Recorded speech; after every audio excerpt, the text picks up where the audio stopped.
अच्छा जी। तो आज पहले आप लोग फोरेंसिक मेडिसिन के कुछ लेक्चर्स आप लोगों के हो चुके हैं, और जो आज का लेक्चर है that is also the portion of forensic medicine, basically toxicology. अगर आप देखें आपके 90 मार्क्स का पेपर होता है, और आई कैन सी आपका 200 मार्क्स का ओवरऑल पेपर है। उसमें से आपके पास जो आपका है ना 2/3 पोर्शन होता है फोरेंसिक का होता है, और 1/3 पोर्शन टॉक्सी का होता है। अगर हम रिटन पेपर पे आ जाए स्पेसिफिकली, उसके अंदर 60 मार्क्स का पेपर आपका फोरेंसिक में से है, और 30 मार्क्स का पेपर टॉक्सिकोलॉजी में से है। टॉक्सिक से जाहिर है कि यहाँ पे टॉक्सिन्स होंगे, इस तरह की चीजें होंगी, इसके बारे में हमने पढ़ना है। अच्छा, जो टॉक्सिकोलॉजी है इसमें सिर्फ दो ही आपके पास बेसिक मेजर टॉपिक्स हैं, that is basically general toxicology and special toxicology. General में से देखें सिर्फ 8 मार्क्स का पेपर है, 1 SCQ and 3 MCQ in UHS. ठीक है। और उस 8 मार्क्स के लिए आपने सिर्फ और सिर्फ ये 5 पॉइंट्स करने हैं जो यहाँ मैंने मेंशन किए हुए हैं। ये फाइल मैं आपके साथ शेयर कर दूंगा। ठीक है। आपने the whole year you have to do only the toxicology from this file. ठीक है। ये बहुत सारे लोगों के पास पहले भी होगी। इसके अलावा और कोई चीज नहीं आएगी। इसमें से एमसीक्यूज होते हैं, एससीक्यूज भी इसमें इसी में से ही होता है। ठीक है। So let me start. First of all, what is toxicology and what are the branches? It is basically the science dealing with properties, actions, toxicology, fatal dose, detection, estimation, treatment, autopsy, finding in case of death in relation to the poison substances. अगर मैं simple मैं बताऊं आपको, science dealing with the study of poisonous substances called toxicology. ठीक है। बाकी जितने इसमें नाम लिखे हुए ना, प्रॉपर्टी, एक्शन, टॉक्सिकोलॉजी, कोई भी आप पॉइजन पढ़ेंगे उसमें आपने स्पेसिफिकली इन पॉइंट्स पे नोटिस करना होगा। हम जब कल पढ़ेंगे प्रोसेस के बारे में, फर्दर जो स्पेशल टॉक्सिकोलॉजी है वो फर्दर आगे 6 पार्ट्स में डिवाइडेड है। वो आज मैं बताऊंगा किस तरह उसको हमने डिवाइड किया हुआ है, और उसको फिर हम देखेंगे हर पॉइजन को फिर हम एक एक इस हेडिंग के साथ पढ़ेंगे। आपके सिलेबस में जो चीज है दैट इज फोरेंसिक और मेडिकल लीगल टॉक्सिकोलॉजी। ठीक है। बेसिकली ये क्या चीज होती है? It deals with the medical and legal aspects of harmful effects of chemicals on human beings. It involves not only the identification and quantifying of drug, poison or substance in human tissue, but also the ability to interpret the results of one's finding. मैं simple words में बताता हूँ। ये नीचे बहुत सारी branches के नाम है। ठीक है। आपको बस पता होना चाहिए, आते कभी भी नहीं है, जस्ट यू हैव टू इनिमरेट दम। ठीक है। अगर एमसीक्यूज में आ जाए उसके फोरेंसिक और मेडिकल लीगल टॉक्सिकोलॉजी नाम से जाहिर है कि इसमें जो भी हम टॉक्सिन को पढ़ेंगे, ड्रग को पढ़ेंगे, या कोई भी सब्सटेंस जो हार्मफुल है ह्यूमन बींग्स के लिए, उसको आपने आइडेंटिफाई करना है पहले, फिर आपने क्वांटिफाई करना है जी कितनी डोज दी गई थी जिसकी वजह से क्या आया, और एट द एंड आपने बताना है कि इसकी वजह से आगे क्या क्या इफेक्ट्स ह्यूमन बॉडी में आ सकते हैं। फॉर एग्जाम्पल, आपने कोई एसिड अगर किसी के ऊपर किसी ने फेंका है, ठीक है, आपने इंसल्ट की है किसी की, that is a grievous hurt. आपने किसी के फेस पर एसिड अटैक की है, उस केस में आपको पता होना चाहिए, या आपको पता हो कि एसिड कौन सा था पहले, कितनी डोज में फेंका गया है, या कितनी डोज उसकी यूज हुई होगी, और बाद में इसकी वजह से बॉडी के अंदर इंटरनली या एक्सटर्नली क्या क्या फाइंडिंग्स आएंगी। This is basically forensic toxicology. और फर्दर ऑन आपको ये भी इससे पता लगता है कि ये आपकी जो डोज है जो आपने दी है, क्या ये आया गया फैटल डोज है भी या नहीं है, मतलब इससे डेथ हो भी सकती है या नहीं हो सकती, और अगर फैटल डोज दे दी गई है तो उसके बाद कितने टाइम में डेथ होगी, दैट इज फैटल पीरियड। ठीक है। So these are some of the branches. कुछ तो नाम से ज़ाहिर है, ब्रैकेट में मैंने उसका ऐड किया हुआ है, ठीक है, एक एक वर्ड ऐड किया हुआ है, समझ आ जाए इसमें क्या पढ़ना है आपने। सबसे मेजरली इसमें है टॉक्सिनोलॉजी, मिलता जुलता नाम है टॉक्सिकोलॉजी से, पतला हो। बेसिकली माइक्रो ऑर्गेनिजम्स, प्लांट्स या एनिमल्स के अंदर आपके पास अगर टॉक्सिकोलॉजी को पढ़ा जाएगा दैट इज टॉक्सिनोलॉजी। इसकी फर्दर ब्रांचेज हैं, जैसे फाइटोटॉक्सिकोलॉजी हो सकती है, एक्वेटिक हो सकती है, और वेटरनरी हो सकती है। ठीक है। यहाँ आपके पास जो माइक्रो ऑर्गेनिज्म से रिलेटेड हो सकती है अलग से। ठीक है। These are basically some of the further branches, लेकिन आपके सिलेबस में ओनली फोरेंसिक टॉक्सिकोलॉजी है, आपको बस वही पढ़नी है। Then second heading is poison in the classification. What is poison? ये डेफिनेशन आपको ऐसे टिप्स पे होनी चाहिए, यही आपने लिखनी है पेपर में। ठीक है। ये आपकी जो है 3 Ds वाली डेफिनेशन है। Any substance if taken in any account by any route produces harmful effect over the body, then it will be called as poison. अब harmful effect 3 तरह का हो सकता है, 3 Ds: disease, deformity और death. ठीक है, एग्जाम्पल दे रहा हूँ आपको।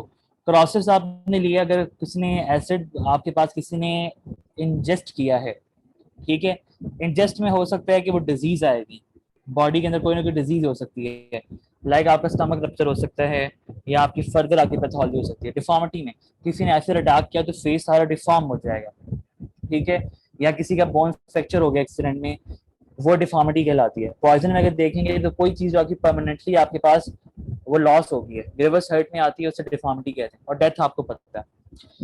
बाकी मेडिको लीगल एस्पेक्ट्स ये सिर्फ वैसे रेफरेंस के लिए लिखे हुए हैं, otherwise it is not important आपके सिलेबस के लिहाज से।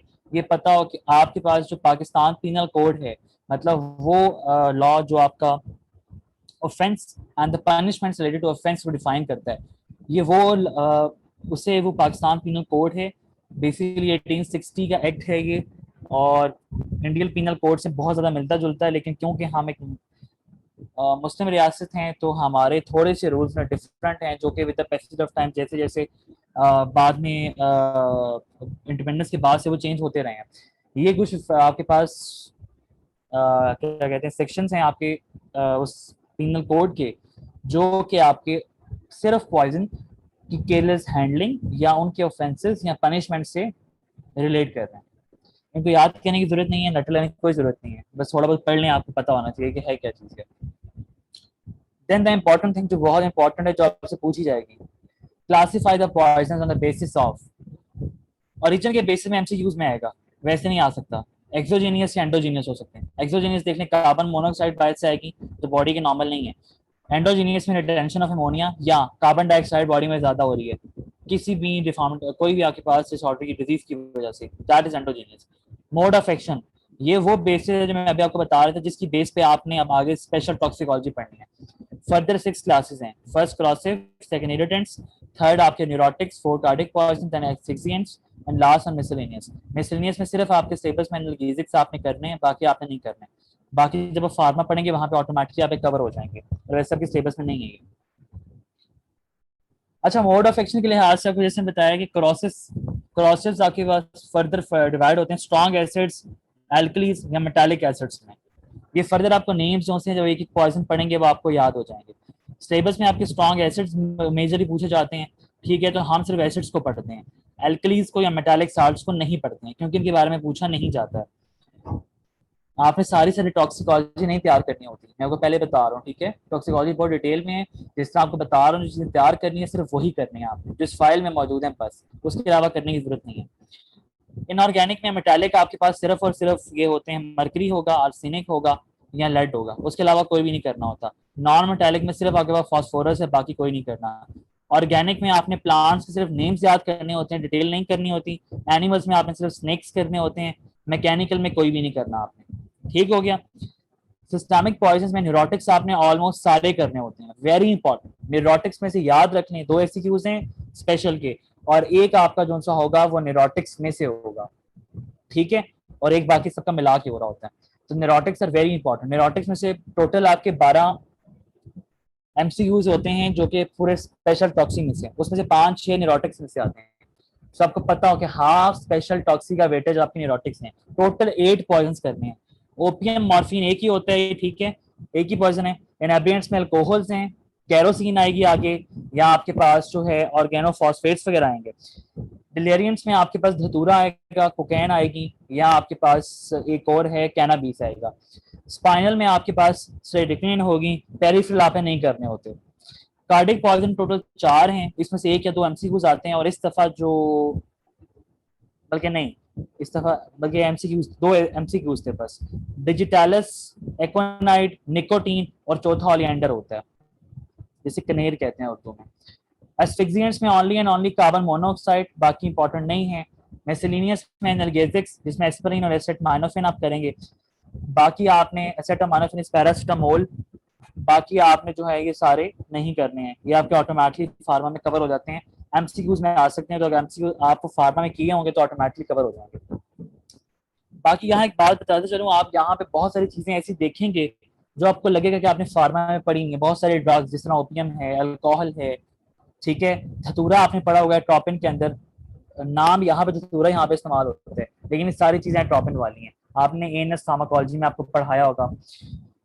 तो बहुत सारे पॉइजन वहां पे आपके पास ये एक जैसे हैं, तो उन काइंडली फार्मा से रिलेट करके पढ़ा करेंगे। जब इनको तैयार करेंगे ना, फार्मा से रिलेट करके कीजिएगा। तरीका यही होता है कि जनरल टॉक्सिक को 1-2 दिन लगा के कर लें, बाकी आप डेली बेसिस पे एक एक पॉइजन को तैयार करें। टोटल 22 पॉइजन हैं जो आपने करने हैं मेरी फाइल के मुताबिक, उसी 22 में से आते हैं। तो अगर आप डेली का एक भी करें तो 22 डेज में हो जाएगा। और कुछ तो इतने छोटे हैं कि आप वो 4 भी कर लेंगे एक दिन में, तो आपका वो बैलेंस हो जाता है। देन आपकी क्लासिफिकेशन है मेडिको लीगल।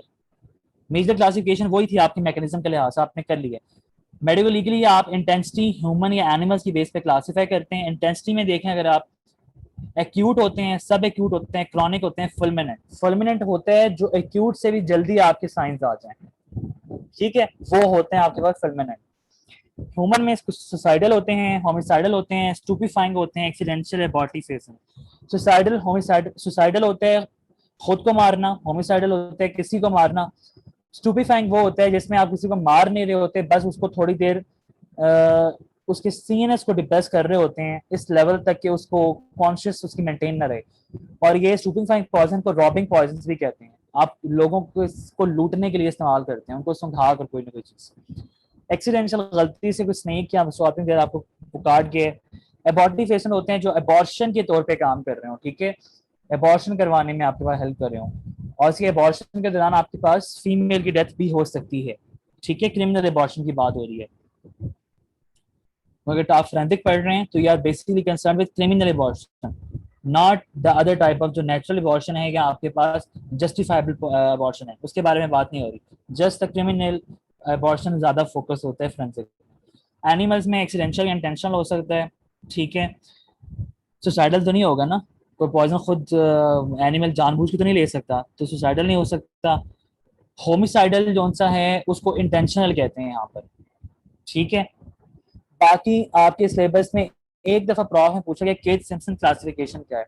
आपकी एक फोरेंसिक की बुक है जो पढ़ी नहीं जाती है, 200 पेज हैं उसके, और वो इंटरनेशनल बुक है और उसमें ऐसा कोई चीज डिटेल में लिखी नहीं हुई है, तो आप उसको पढ़ते भी नहीं है। बस उसमें से ये आ जाता है, ये केथ सिम्पसन नाम है उस बुक का, तो वो कह देते हैं केथ सिम्पसन की क्लासिफिकेशन, ये नाम लिखे हुए हैं, ठीक है। पीछे आपने मैकेनिज्म ऑफ एक्शन से एग्जांपल्स डाल देनी है, इसके अंदर चीजें वही है सारी है।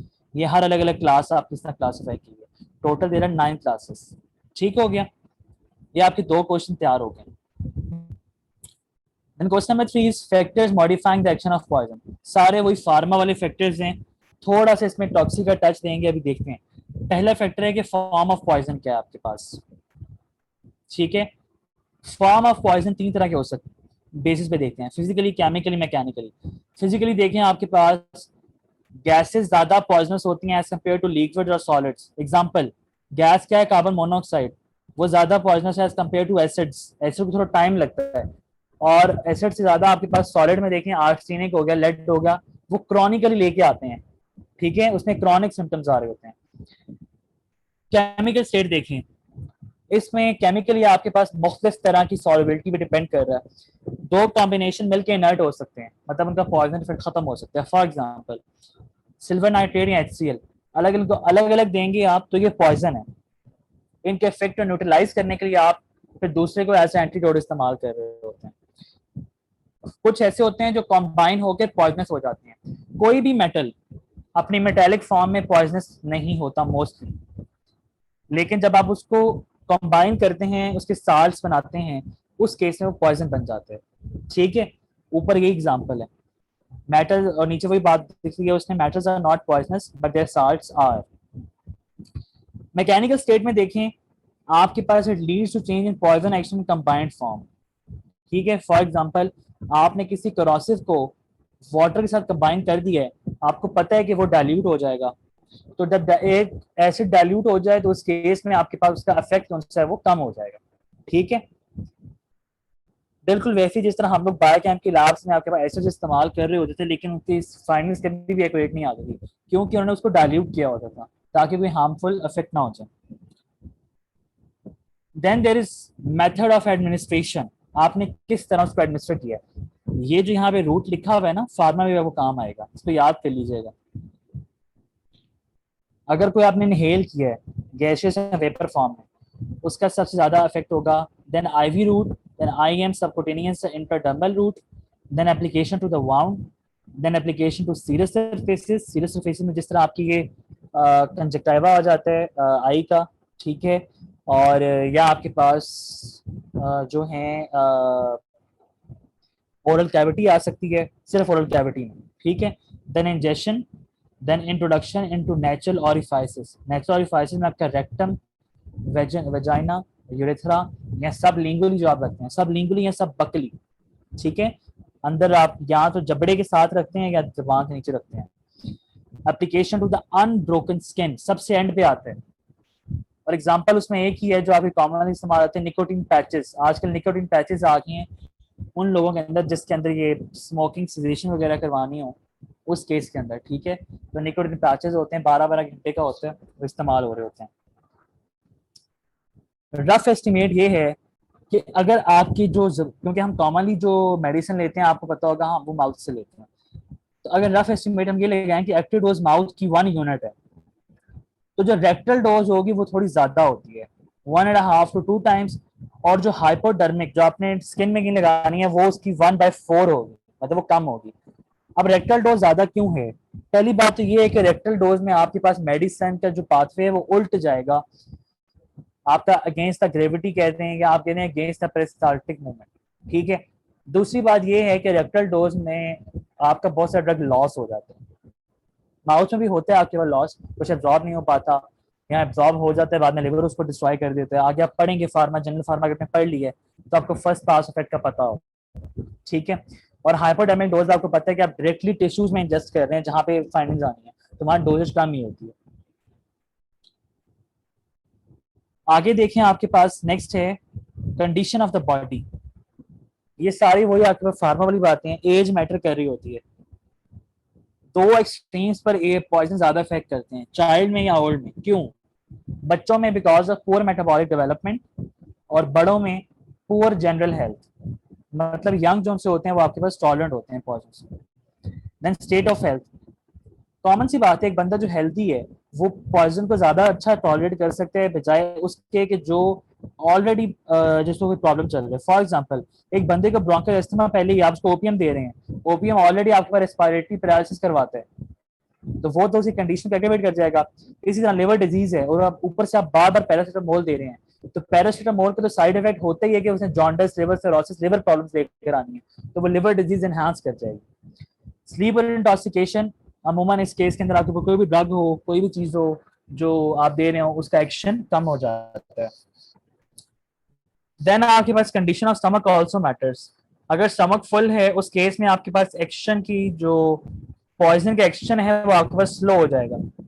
उसकी रीजन क्या है? स्टमक फुल है तो पूरा पॉइजन एब्जॉर्ब नहीं हो पा रहा, तो एक्शन के हाथ से कम होगा, या आपके कंटेंट ज्यादा फैटी हैं, उस केस में एब्जॉर्प्शन फर्दर स्लो डाउन हो जाती है। एक्सेप्ट फॉस्फोरस, जितने पॉइजन है उस पर एप्लीकेबल है, लेकिन फॉस्फोरस पे नहीं है, इसको आपने हाईलाइट कर लेना, ठीक है। ये वाली बात।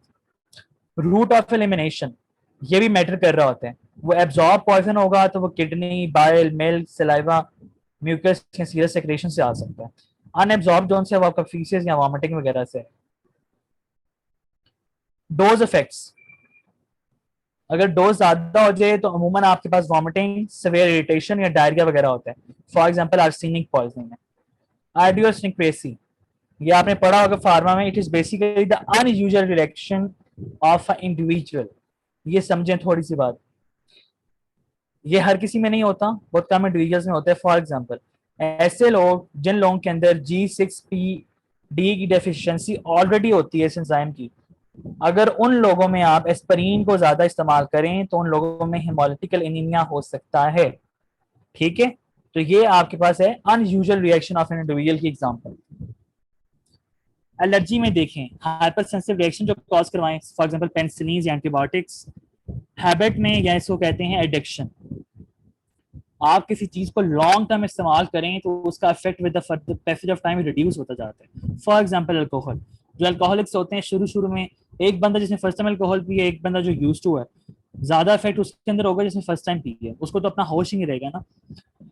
देन सिनर्गिज्म, सिनर्गिज्म नाम से जाहिर है कि दो या दो से ज्यादा पॉइजन मिलकर अफेक्ट को ज्यादा सवेयर कर देंगे, ठीक है, मतलब उनके सम से ज्यादा होगा। आपने दो पॉइजन लिए, A plus B is not equal to A B, it will be more than A B. ठीक है, तो ये फॉर एग्जाम्पल अल्कोहल या हेरोइन, क्योंकि इनके कॉम्बिनेशन हो जाते हैं। फिर होते हैं कम्युलेटिव इफेक्ट। कम्युलेटिव इफेक्ट ये होता है आपके पास कि एक पॉइजन बॉडी में आ रहे कोई ऐसा इफेक्ट नहीं दे रहा, लेकिन वो जब एक अकमुलेट हो गया तब उसके इफेक्ट्स आ रहे हैं। और ये चीज मेटाल आपके जो ये है ना मेटालिक पॉइजन, उसमें कॉमन होती है। वो एक्यूट फाइंडिंग्स बहुत कम होती हैं उसकी, मेजरली उसकी क्रॉनिक पॉइजनिंग होती है। आर्सेनिक हो गया, लेड हो गया, मर्करी हो गया। एंटागोनिज्म नाम से जाहिर है कि दो पॉइजन आपस में एक दूसरे को अपोज करेंगे, और इस चीज को हम इस्तेमाल करते हैं ट्रीटमेंट में। ओपियम की पॉइजन में आप नॉलॉर्फाइन, नैलोक्साइन वगैरह इस तरह के ड्रग्स देते हैं। इसी तरह पैरासीटामोल के केस में आप एन एसिटाइलसिस्टीन दे रहे होते हैं। एंटागोनिस्ट बहुत मुख्तलिफ तरह के होते हैं, आपने फार्मा में पढ़ा होगा। ठीक है, ये आपका वहां का टॉपिक है, तो आई गेस वहां पे बेटर इसको रिलेट कर सकते हैं। देन आ जाए नंबर 4, डोज और क्वांटिटी। ये आपने बहुत अच्छे से समझते हैं, इसमें से हर साल एक एमसीक्यूज होता है, पक्की बात है ये। ठीक है, और ऐसा ही होता है, ये वैल्यूज याद कर लेनी है आपने। मेरे टाइम में मैंने क्या किया था, मैंने सारी वैल्यूज को मिलीग्राम में कन्वर्ट कर लिया था। ठीक है, किसी एक यूनिट में कन्वर्ट कर लें, for example 500 milligram to 5000 milligram, इसी तरह 5000 टू 15000 मिलीग्राम, तो आपको याद करना आसान होगा। टॉक्सिसिटी आपने देख लेनी है, super toxic, extremely toxic, very toxic, moderately toxic, slightly non toxic, और टॉक्सिक रेटिंग के साथ आपको याद होना चाहिए। अब यहाँ एक बात समझने वाली है, एक बात तो ये लिखी हुई है, greater the dose greater the effect. ठीक है, डोज जितनी ज्यादा देंगे उतनी ज्यादा इफेक्ट होगा, ये बात अलग है as compare to this thing. जितनी फेटल डोज कम होगी, सॉरी, जितना पॉइजन ज्यादा सुपर टॉक्सिक होगा, उतनी फेटल डोज कम होगी।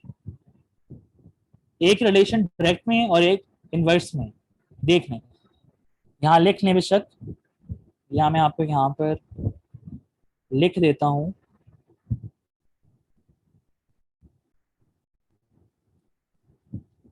greater the toxicity of poison,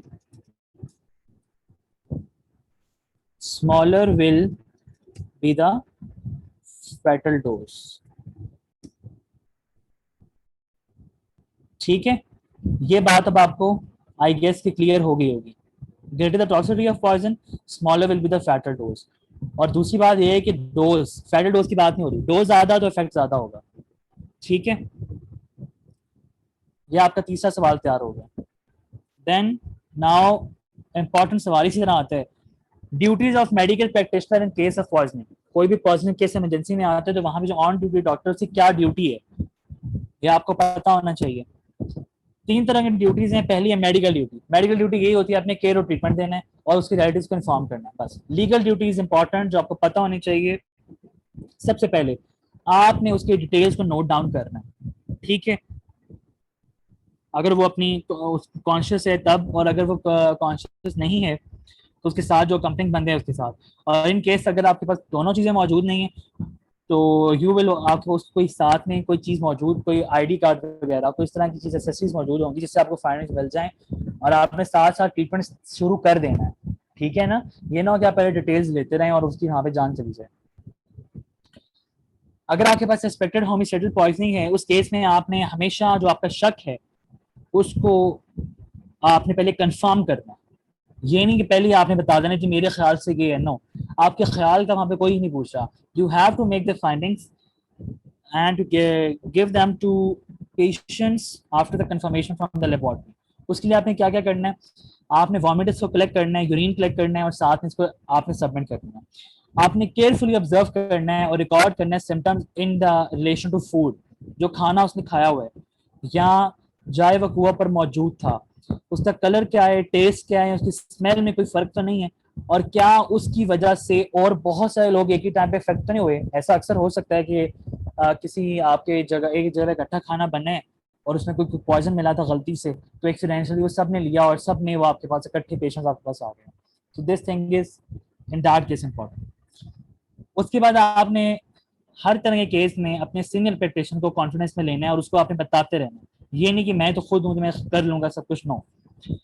then you have to remove the patient from the hospital. हो सकता है आपको रास्ते में कोई पेशेंट मिले, ठीक है, आपके ट्रेवल कर रहे हो, वहां पे किसी के साथ इस तरह का हादसा एक्सीडेंट हो जाए, उस केस में आपने जो फॉरेन हॉस्पिटल मुंतकिल करने, और अगर पेशेंट वहां पे आपके पास रिफ्यूज करे, ये एडवांस कंट्रीज में होते हैं, हमारे मुल्क में नहीं होता, ठीक है, उस केस में आप उसके साथ जो है कोई भी नर्स या कोई भी ऐसा बंदा जो उसके खाने पीने का ध्यान रख सके और पेशेंट को अकेला ना रहने दे, उसको आपने अरेंज करवा दिया। ये हमारे मुल्क में नहीं होता, ठीक है, हमारे मुल्क सीधा होता है कहीं पे मसला हो पेशेंट हॉस्पिटल भिजवा दो। नंबर 3, कोई भी सस्पेक्टेड आर्टिकल है फूड का, आपके फीसिस का या स्टमक वॉश के सैंपल्स, उनको प्रिजर्व करना जरूरी है, ठीक है, वेरी इंपॉर्टेंट। एक तो आपने फाइंडिंग के लिए भिजवाया लैब में, और दूसरा आपके सैंपल प्रिजर्व करना। Then you have report the police about all the cases of suspected poisoning, whether वो एक्सीडेंशियल है, सुसाइडल है, होमिसाइडल है, ये आपका फर्ज है। अगर आप नहीं कर रहे तो you are committing a crime and you will be responsible for the death of the person.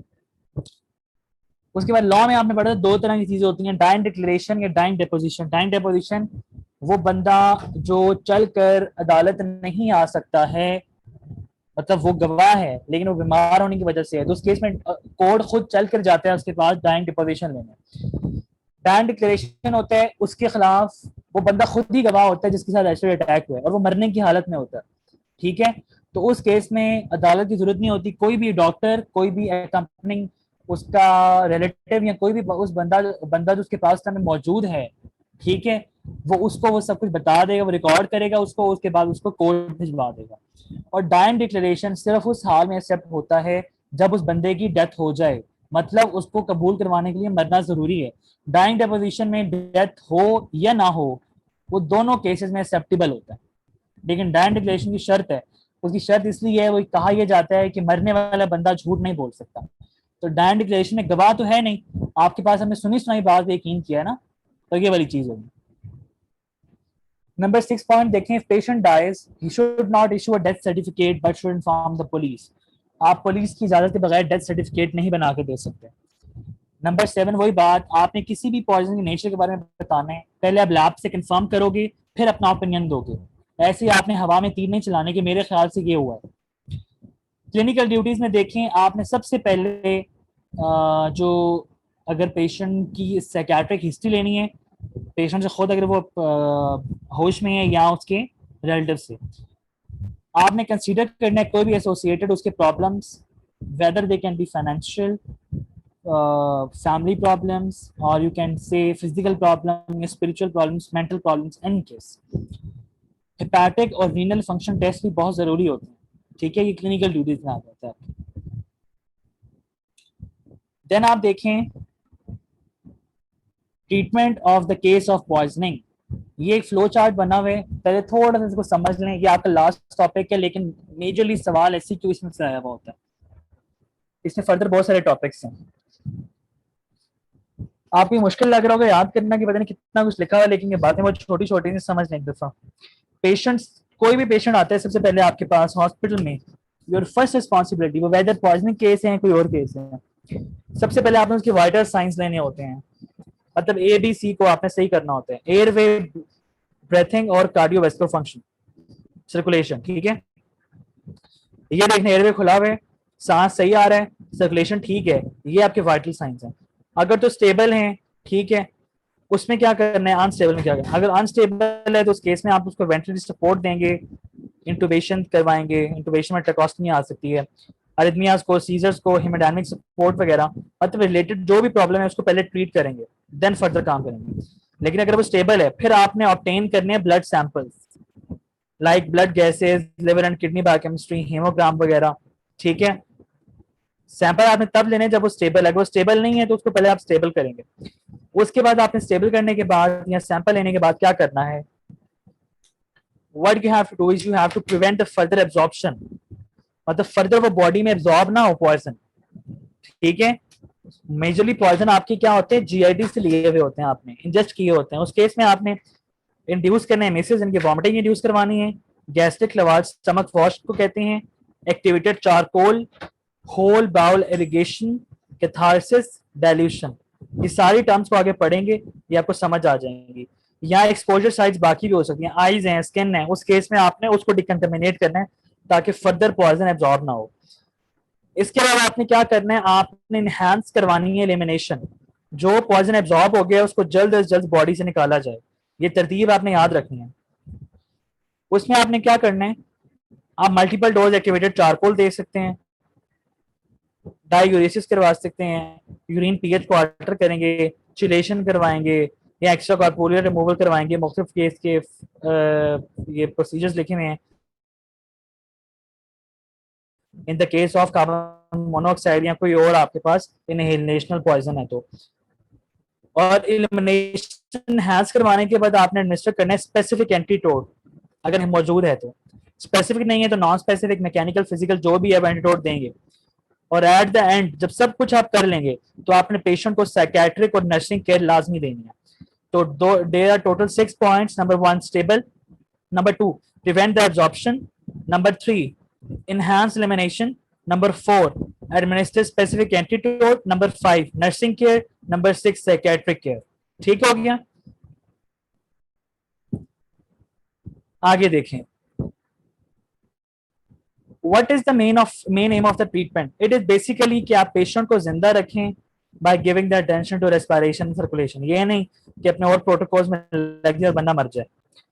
Patient को हेल्प करनी है ताकि वो पॉइजन जो एब्जॉर्ब हो गया है या एब्जॉर्ब नहीं हुआ मेटाबॉलिज्म से या एक्सक्रीशन से गेट रिड करे। और जो सिम्टम्स आ रहे हैं आपने सिम्टोमेटिक ट्रीटमेंट देना है उसके साथ साथ। पहला प्रिंसिपल देख रहे हैं, अब हम डिटेल पढ़ रहे हैं। स्टेबलाइजेशन एंड इवेलुएशन, एक एमसीक्यूज पक्का होता है इस पॉइंट से, लिख लें, ये दोनों टेबल से होगा। सबसे पहले एबीसी को आपने मेंटेन करना है, वो आपको तरीका पीछे बता दिया। उसके बाद में आपने असेस करना level of consciousness by Reed classification of coma to patient और ग्लासगो कॉमा स्केल। ये आपको दोनों पता हो, दोनों में किस तरह कैलकुलेट करते हैं। रीड में देखें, ग्रुप 0 आपके पास अराउजेबल होता है इजीली। ग्रुप 1 में वो आप क्या कहते हैं, उसको पेनफुल स्टिमुलाई देंगे, वो तब उठेगा, लेकिन उसके रिफ्लेक्सेस नॉर्मल है। रिफ्लेक्सेस क्या होते हैं आपके पास, बॉडी के आपने पढ़े हुए हैं फिजियोलॉजी वगैरह के अंदर, कॉर्नियल रिफ्लेक्स है या आपके पास कोई और बॉडी का रिफ्लेक्स है, वो नॉर्मल होगा। ग्रुप 2 में क्या होगा, वो पेनफुल स्टिमुलस को रिस्पॉन्ड नहीं करेगा लेकिन रिफ्लेक्सेस नॉर्मल हैं। ग्रुप 3 में क्या होगा, पेनफुल स्टिमुलस को भी रिस्पॉन्स नहीं करेगा और रिफ्लेक्सेस भी एब्सेंट है। ग्रुप 4 डीपली कोमाटोस, ऐसे मरीज रेस्पिरेटरी या सर्कुलेटरी फेल्योर के साथ आपके पास आते हैं और इस केसेस में आपके पास बचना बहुत मुश्किल होता है। ग्लासगो कॉमा स्केल ज्यादा इस्तेमाल होता है, आपके वार्ड में भी सिखाएंगे आपको। बेसिकली इसमें आपने प्लस वाला काम करना होता है, सारी प्लस वाली गेम होती है। There are 3 scorings, E, V and M. Eye verbal response और मोटर रिस्पॉन्स। 3 to 15 इसकी स्कोरिंग है और इसमें से ज्यादा एमसीक्यू इस टेबल में से आए होते हैं कि जी ये है, इसकी वैल्यू बताएं, इस पे क्या रिस्पॉन्स होगा। ये वर्ड्स आपको पता हो, इसी तरह यही आ रहे होते हैं, ठीक है। इसमें मैक्सिमम स्कोर 15 हो सकता है, 15। अभी आपको सिखाता हूँ किस तरह। अब मैं आपको पढ़ा रहा हूँ तो माई स्केल 15 आल्सो। जो लोग पूरे कॉन्शियस अपने होशो आवाज में उसमें 15 होगा और मिनिमम स्कोर 3 होगा, उससे कम हो ही नहीं सकता, डीपली कॉमाटोस। बाकी देखें इसमें वैल्यू 0 नहीं है कहीं पर भी, ऊपर वाले में वैल्यू 0 है, ऊपर वाला नीचे वाले का उल्ट है। ऊपर वाले में आके नीचे से ऊपर को जा रहे हैं, यहाँ पे हम ऊपर से नीचे को आएंगे। आई ओपनिंग देखें, अगर वो बंदा फौरन खोल लेते हैं, ठीक है, स्पॉन्टेनियसली ओपन करे जो जैसे हम करते हैं 4, अगर उसे कहेंगे तो ओपन करे दैट इज 3, अगर पेन स्टिमुलस देते हैं तब ओपन करता है 2, अगर वो करता ही नहीं है तो 1। वर्बल रिस्पॉन्स देखें, अगर आप उसको कहेंगे बोल के दिखाओ, वो बोलेगा, आपको लग रहा है आपको बातें सही समझ आ रही है, ओरिएंटेड है 5, कंफ्यूज है, थोड़ा बहुत लड़खड़ा रहा है दैट इज 4। और अगर वो कुछ इनअप्रोप्रिएट वर्ड्स बोल रहा है, वर्ड्स मतलब लफ्ज हैं लेकिन उनका कोई सेंस नहीं बन रहा, दैट इज 3। लेकिन अगर इनकम्प्रिहेंसिबल साउंड्स हैं, सिर्फ मैं करती की आवाज आ रही है, वर्ड्स का भी पता नहीं लग रहा, दैट इज 2। ये फर्क करना जरूरी है दोनों में। और 1 होगा जिसमें आपके पास कोई रिस्पॉन्स नहीं है। बेस्ट मोटर रिस्पॉन्स देखें, नंबर 6, आपने जो उसको कमांड दी, आपने कहा जी फ्लेक्स करो, अपने आर्म को फ्लेक्स करो, उसने कमांड ओबे की है सही तरह से, ओके। 5, आपने उसके लोकलाइज किया पेन को, फॉर एग्जांपल आपने उसकी चेस्ट पे प्रेशर दिया है तो अपना वो हाथ चेस्ट की तरफ लेकर आए, that is localization to pain, ठीक है। Number 4, normal flexion to pain, ठीक है। लोकलाइजेशन टू पेन में फ्लेक्शन भी आ जाती है, या आपके पास कहीं पर भी पेन हो, फॉर एग्जाम्पल आपने दूसरे हाथ पे उसको पेन स्टिमुलस दिया है, तो वो अपोजिट हैंड से वहां पर अपना हाथ लेकर आएगा, ठीक है, दैट इज लोकलाइजेशन। स्टर्नम पे आप प्रेशर दे रहे हैं, उसकी वजह से अपने वो आर्म को फ्लेक्स कर रहे हैं, अपर लिम्ब को फ्लेक्स करेगा, ठीक है, एल्बो जॉइंट पर, तो that is normal flexion. Number 3, spastic flexion. Spastic ये होती है कि आपके पास वो फ्लेक्शन की तो है लेकिन हाथ वापस नहीं गया, आपने स्टिमुलस हटा, आप स्टिमुलस जो से हैं आपने हटा दी है लेकिन स्टिल हाथ वहीं पर है, दैट इज स्पास्टिक। एक्सटेंशन होती है, मतलब होनी तो फ्लेक्शन चाहिए थी, स्टर्नम पे आपने प्रेशर दिया ना, तो फ्लेक्शन होनी चाहिए थी लेकिन उसने एक्सटेंशन की है, दैट इज 2, और कोई बनाए तो नन। अब आपको समझ आ गया होगा कि मैक्सिमम स्कोर 15 क्यों है, सारे हाईएस्ट को प्लस कर लें जो हमने होगा, दैट इज 15, और मिनिमम 3 क्यों है, क्योंकि आपका लोएस्ट है ही 1, हर किसी का 1 प्लस कर लें, दैट इज 3। नंबर 3 पे आपका जो होता है, आपने असेस करना है pupillary size, light reflexes, eye movements, very important, ठीक है, ये वैसे ऊपर में स्केल में आ जाती हैं। नंबर सेकंड पॉइंट, आपने डिकंटेमिनेशन करवानी थी, आई है उस केस में आपने उसको चलते हुए पानी के साथ 15 से 20 मिनट धोना है। स्किन में भी आपने प्लेन वाटर से थॉरली वॉश करना है जब तक आपको लगे ना कि पॉइजन खत्म हो गया, ऑलमोस्ट 15 टू 20 मिनट्स होते हैं। ये पानी एग्जांपल दी हुई है, नॉर्मल स्लाइन भी इस्तेमाल करते हैं कुछ केसेस के अंदर। गट जीआईटी में क्या करते हैं, सबसे पहला प्रोसीजर गैस्ट्रिक लवाज, सबसे ज्यादा पूछा जाने वाला ट्रीटमेंट, स्टमक वॉश क्या होता है, कब होता है, क्यों होता है, किस में नहीं होता है, ये सवाल होंगे। Definition: it is basically the process of washing out stomach with various solutions like water and saline। ठीक है, मैं आपको इसमें समझा रहा हूँ किस तरह इसको डालते हैं, ये देखेंगे।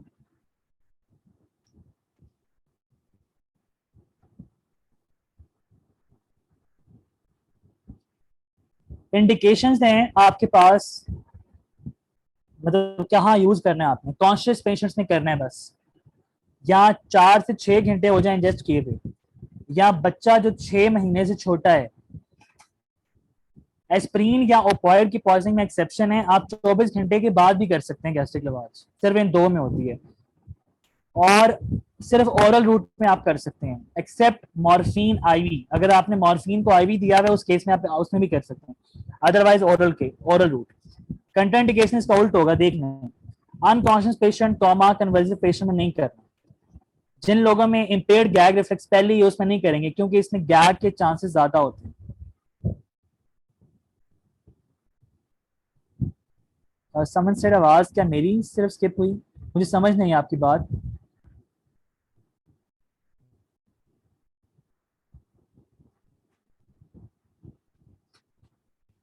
इम्पेयर्ड गैग रिफ्लेक्स जिनमें पहले ही इम्पेयर्ड है, क्रोसिव या वोलेटाइल पॉइजनिंग में बिल्कुल गैस्ट्रिक आवाज नहीं करते, पहले स्टमक खराब हुआ होता है, रप्चर होने वाला खतरा होता है, आप ऊपर से गैस्ट्रिक लवाज करवा दो, थोड़ा बहुत स्टमक बचा है वो भी खराब हो जाएगा और कंडीशन एग्रावेट कर जाती है। बाकी पेट्रोलियम, केरोसिन, स्टिकन पॉइजनिंग में भी नहीं करते हैं, ठीक है, मार्क्ड हाइपोथर्मिया में भी नहीं करते, एसोफेजियल वेरिसिस में नहीं करते, ब्लीडिंग के चांसेस होते हैं और इंटरनल ब्लीडिंग बहुत ज्यादा हो जाएगी, सिग्निफिकेंट इलेक्ट्रोलाइट इम्बैलेंस में भी नहीं करते आप, दीज आर कंट्राइंडिकेशन, रट लेना है इनको, कोई इसमें वो नहीं है इसका समझने वाली बात, ये रट नहीं है आपने, और पेपर में ऐसे पूछे जाते हैं। कॉम्प्लिकेशंस आपकी कंट्राइंडिकेशन से मिलती जुलती हैं, एस्पायरेशन अमोनिया हो सकता है, मेलरी वेस्ट टीयर्स, मतलब आपकी आंखों से, आंखों से कह रहा हूँ, आपकी जो एसोफेगस से जो ब्लीडिंग होती है ना, वो मेलरी वेस्ट टीयर्स कहलाएगी। Perforation of oesophagus in stomach, laryngospasm, hypothermia, electrolyte imbalance, apparatus का इस्तेमाल होते हैं, एवॉल्व ट्यूब इस्तेमाल हो रही है, रॉयल ट्यूब इस्तेमाल हो रही है, ठीक है, बच्चों में रॉयल ट्यूब होती है, ब्योस ट्यूब होती है, ये ट्यूब याद करने की जरूरत नहीं है, फ्लूइड बताओ आपको, आयोडोनेटेड वाटर, सेलाइन, NH3O3, टैनिक और कैमेनोफोर। टैनिक एसिड बेसिकली टी, आपकी चाय को टैनिक एसिड भी कहते हैं, ठीक है।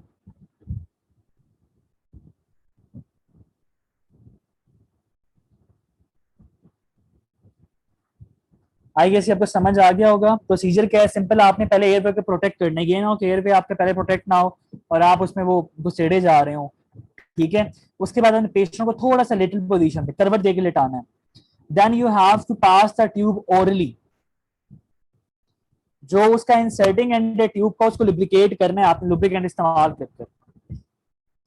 उसके बाद आपने माउथ गैग या लाजमी यूज करनी है, ठीक है, ताकि ट्यूब ज्यादा आगे पीछे ना हो। पोजीशन ऑफ ट्यूब को कंफर्म लाजमी करना है आप। वो कैसे करते हैं, आप सेट रखते हैं अपने एब्डोमेन के ऊपर, पेशेंट के एब्डोमेन के ऊपर, और आप जो है वो उसके अंदर जो है थोड़ी बहुत वो एयर इंसर्ट करते हैं, तो आपको अंदाजा हो जाता है कि जी वहां पर आपके पास मौजूद है या नहीं है। Lavage is carried out with saline और वाटर, सिंपल। उसके बाद फिर फ्लूइड वगैरह आप डाल रहे होते हैं वो चीजें। आप प्रिकॉशंस क्या है आपके पास, रूटीन में इस प्रोसीजर को इस्तेमाल नहीं करना, ठीक है, because it is painful procedure. Then do not do in non toxic agent injection. कोई ऐसा जो पॉइजन नहीं लिया हुआ, आप ऐसे उसको बस मेरा साफ कर दीजिए, मेरा कोई पेशेंट आया, आपने उसमें ऐसा नहीं करना। और पहले कंसेंट लेना और एक्सप्लेन करना बहुत जरूरी है। Second, MSS, the action of process of vomiting, indication सिर्फ कॉन्शियस पेशेंट में या 4 to 6 आवर्स में। रिटे लगाने का आसान तरीका बता रहा हूँ, ये दोनों पॉइंट आप ऊपर देख सकते हैं, आपके पास गैस्ट्रिक लवाज के पहले 2 पॉइंट्स हैं, ठीक है। कंट्राइंडिकेशन सेम सारी ऊपर वाली है, आपके पास प्रेगनेंसी जो नहीं है इसमें। Coma, conversion, unconscious patient, impaired gag reflex, corrosive volatile poison, pregnancy. Pregnancy में मेसेज करवाएंगे तो आपके पास खतरा होते हैं कि आपके पास अबॉर्शन ना हो जाए, या आप पढ़ेंगे फोरेंसिक सेक्सोलॉजी के अंदर। कॉम्प्लिकेशन में वही एस्पायरेशन, अमोनिया, मेलोडी वेस्टिगेट्स एंड लेरिंजियोस्पाज्म। एजेंट्स जो इस्तेमाल होते हैं, शायद आपको इसमें बहुत सारी चीजें पहली दफा पता लगे, लेकिन ऐसा होता है। घर में हाउस होल्ड एमेटिक्स मौजूद होते हैं, गर्म पानी इस्तेमाल करते हैं, बड़ों में 2 से 3 कप और बच्चों में 1 से 2 कप। ये कप आपका घर का जनरल कप नहीं होता, दिस कप इज बेसिकली जो स्टैंडर्डाइज आपके पास यूनिट है कप, ठीक है, उसके लिहाज से ये मेजरमेंट है। 1 spoon of mustard powder and 200 ml of warm water और 2 spoons of NaCl and 200 ml of warm water। कभी ट्राई करना हो तो आप ट्राई कर सकते हैं घर में। अदर एमेटिक्स, उसमें आपके पास ड्रग्स आ जाते हैं, सिरप ऑफ एपिकेक 30 ml ऑफ, ये आपको इसकी वैल्यू पता होनी चाहिए, इसका एमसीक्यूज आता है।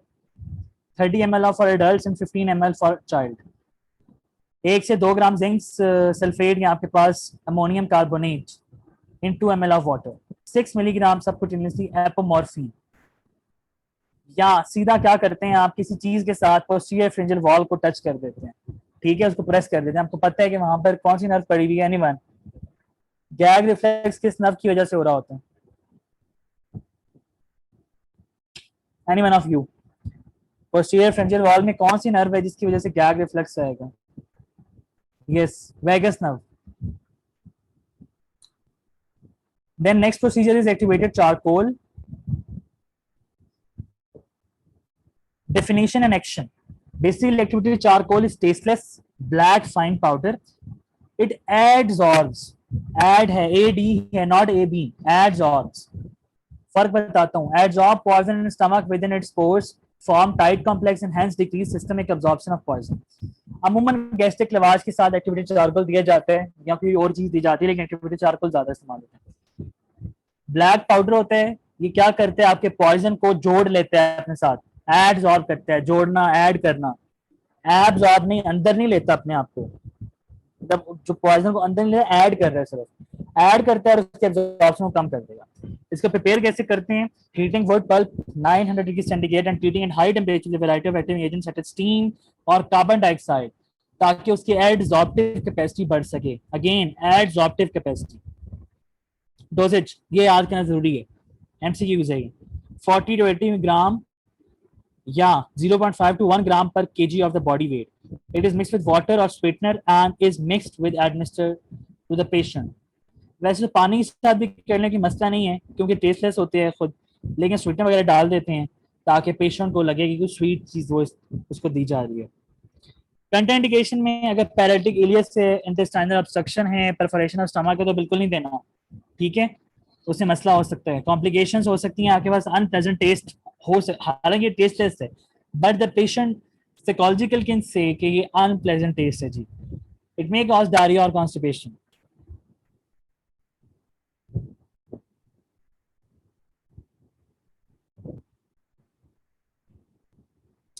Then bowel irrigation. Bowel irrigation is not, stomach wash नहीं कहेंगे इसको, आप कहेंगे पूरे गट को वॉश करवाना। ठीक है, washing the whole gut rapidly, rapidly का बड़ी याद रखना है आपने यहाँ पर। एजेंट इसमें बहुत सारे इस्तेमाल होते हैं, लेकिन major commonly non absorbable polyethylene glycol solution, ये बॉडी में एब्जॉर्ब नहीं हो सकता। इंडिकेशंस में आपने आयरन ले लिया है, लिथियम ले लिया है, या आपने सस्टेन रिलीज और एंटायरिक कोटेड ड्रग्स, कुछ ड्रग्स होते हैं उसके ऊपर कोटिंग होती है ताकि वो आपकी जीआईटी के हार्श एनवायरनमेंट, वहाँ पे एसिड वगैरह है, उसमें आपके पास वो खराब ना हो जाए, बॉडी में सही तरह एब्जॉर्ब हो जाए, उस केस में होता है ये। एग्जांपल थियोफाइलिन वगैरह, या आपके पास कुछ ये जो पीपीआईज आते हैं, प्रोटॉन पंप इनहिबिटर्स आ रहे होते हैं, और मेप्राजोल वगैरह, वो इस तरह कोटिंग में आते हैं, which are not adsorbed by activated charcoal. जहां पे एक्टिवेटेड चारकोल काम नहीं करेगा वहां पे पाउडर लिगेशन करवाना है। या injection of drug field packets और कॉन्डम्स, मतलब एक प्लास्टिक का पैकेट है उसमें ड्रग से आपने सारा वो पैकेट ही ले लिया, या कॉन्डम्स, ठीक है, it is also very common. Contraindication paralytic ileus complications में हेमोडायनामिक कंप्रोमाइज ऑब्स्ट्रक्शन में आप नहीं करेंगे, ये आपके एक्टिवेटेड चारकोल से मिलते जुलते हुए। देन कैथारसिस, कैथारसिस ये रोने वाला कैथारसिस नहीं है, ठीक है, रोना धोना वो नहीं है ये। Catharsis is known to reduce the transit time of drugs in GIT. Transit time मतलब वो टाइम जिसमें उसने एब्जॉर्ब होना है, उस टाइम को आप कम कर देते हो। इसमें आपने क्या किया, आपने आयनिक या सेलाइन कैथार्टिक्स दे रहे होते हैं, मैग्नीशियम सल्फेट और सल्फेट, सोडियम सल्फेट, या सेकेराइड देते हैं, सॉर्बिटोल या डी ग्लूसिटोल। ये एग्जांपल्स आपको आनी चाहिए, एमसीक्यूज के लिए इंपॉर्टेंट है। इंडिकेशन मैंने इसको सिर्फ इस तरह याद रखा था कि जो आपके पास इनऑर्गेनिक आपके पास इरिटेंट्स हैं, जिसमें आपके पास लेड, आर्सेनिक, फास्फोरस और मर्करी, आपके सिलेबस में ये चार ही हैं, इन चारों के अंदर आपने जो है ना कैथारसिस करवाना है मेजरली।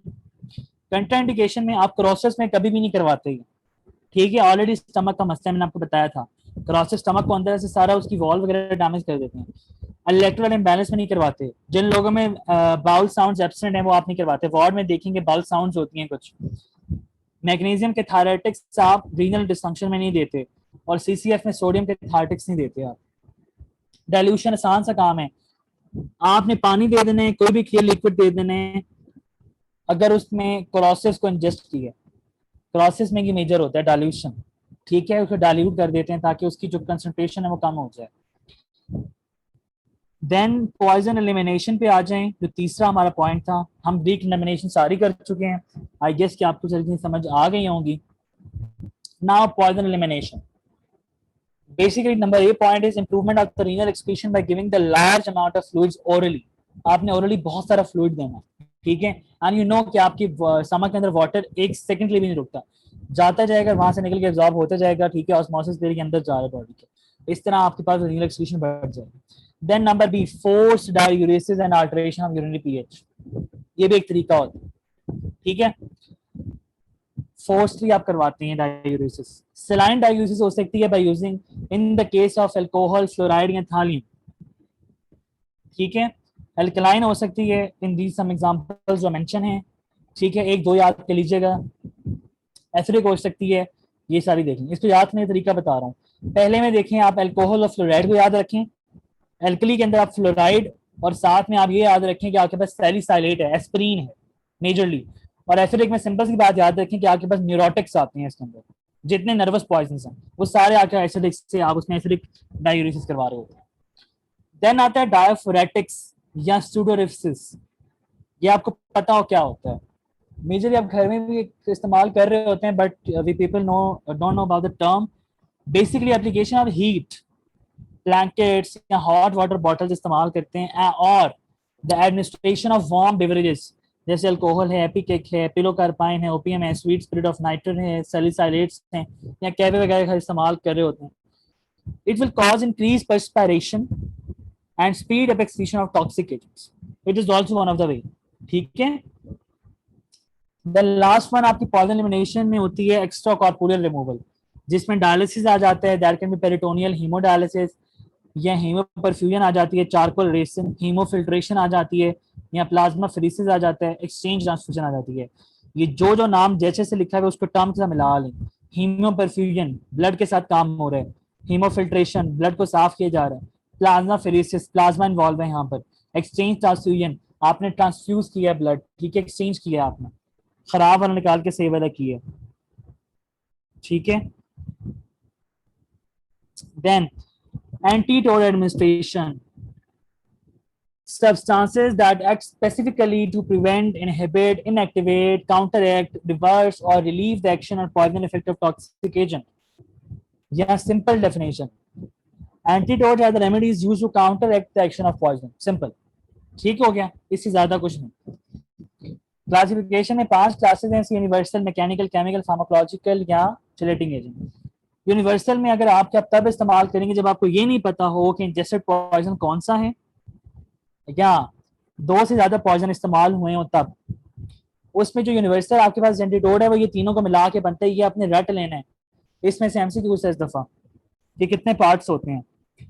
2 हिस्से पाउडर चारकोल के होते हैं, एक हिस्सा मैग्नीशियम ऑक्साइड का होता है और एक हिस्सा टैनिक एसिड का होता है. फंक्शन भी पता हो.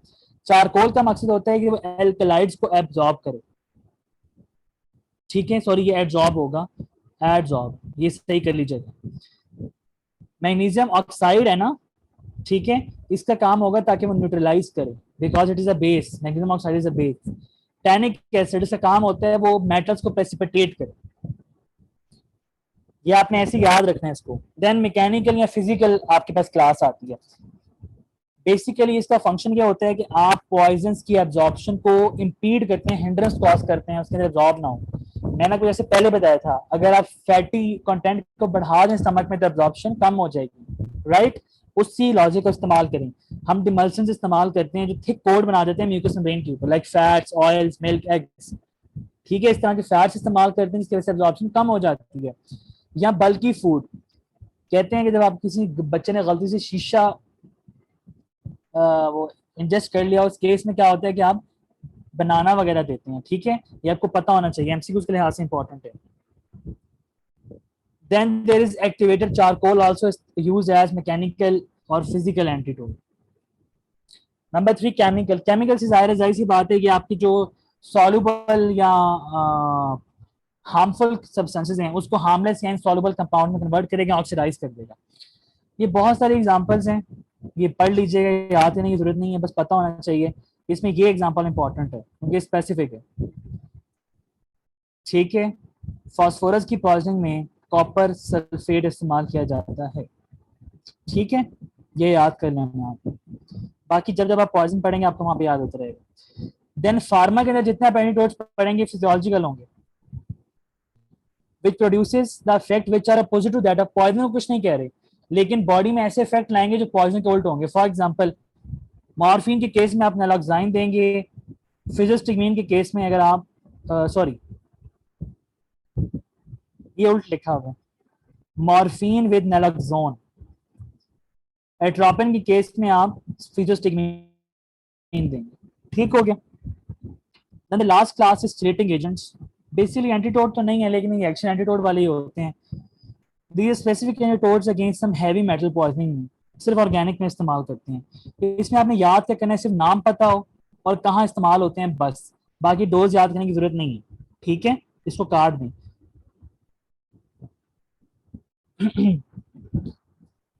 बाल इज बेसिकली ब्रिटिश एंटीलुइसाइड या डायमर्काप्रोल. इसकी साइड इफेक्ट्स पता हो, नोजिया, वॉमिटिंग, हेडेक, हाइपरटेंशन. और contraindication very important, liver damage में इस्तेमाल नहीं हो सकता, G6PD डेफिशिएंट में, या कैडमियम या आयरन की पॉइजनिंग में इस्तेमाल नहीं हो सकता. आगे देखें, ईडीटीए. ईडीटीए का दो नाम है, इसकी दोनों पता होनी चाहिए. इथाइलिन डायमाइन टेट्राएसिटिक एसिड और कैल्शियम डायसोडियम वर्सिनेट. इसमें कंट्राइंडिकेशन है रीनल डैमेज. ओके. देन पेंसिलामाइन जिसे कुप्रामाइन भी कहते हैं, पेपर में एक दफा सवाल आया हुआ है एमसीक्यूज में, कुप्रामाइन किसे कहते हैं. फॉर कॉपर, लेड और जिंक पॉइजनिंग. ओके. देन है डेस्फेरोक्सामाइन फॉर एक्यूट आयरन पॉइजनिंग. एक आपके पास होता है डिफेरोक्सिन भी होती है एक, वो क्रॉनिक पॉइजनिंग के लिए होती है, क्रॉनिक आयरन पॉइजनिंग के लिए. देन देयर इज सक्सीमर और डम्सा. मरकैप्टो सक्सेनिक एसिड, ये आपके पास पहले जो बाल है उससे रिलेटिव होता है लेकिन इसकी डोज थोड़ी कम होती है. At then I have told you nursing care और साइकेट्रिक केयर जरूरी होते हैं. एक चीज यहाँ पे एडेड नहीं है इन स्लाइड्स में, आई am writing down it here.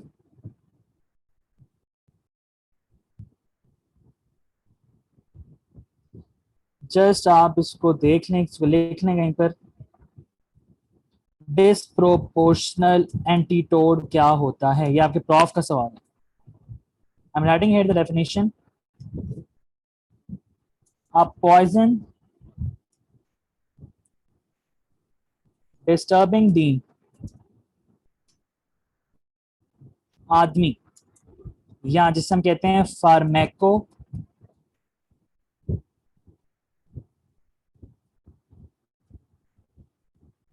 Kinetics of the drug. Anyone, ADME क्या होता है बच्चों? Is called disproportional antidote. Example इसमें होती है पैरासिटामोल पॉइजनिंग के अंदर आप क्या दे रहे हैं?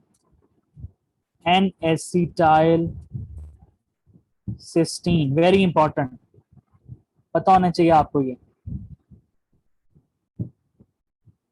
हाँ जी, एनीवन, आदमी क्या चीज है भाई?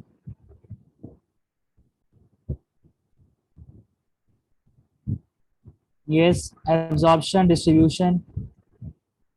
M for metabolism and E for excretion. Sorry, E for elimination, not excretion. E for elimination. ठीक है, ये आपके पास आदमी की आपने पढ़ा होगा फार्मा के अंदर। तो ये सिंपलेस्ट डेफिनेशन है जो मैंने आपको निकाल दी है। So now you can write it down. बाकी आपका सारा फाइल में मौजूद है, जो आपके सिलेबस में पूछा जाएगा, आप पेपर में आ सकते हैं, एमसीक्यू के लिहाज से, हर तरह के लिहाज से। मैंने आपको एक एक चीज बता दी है। ये सिर्फ 5-6 पेज करके you are done with your 8 marks. Okay, यहाँ पे आपका लेक्चर खत्म हो गया है। एनीवन जो कुछ पूछना चाहता है यू कैन आस्क।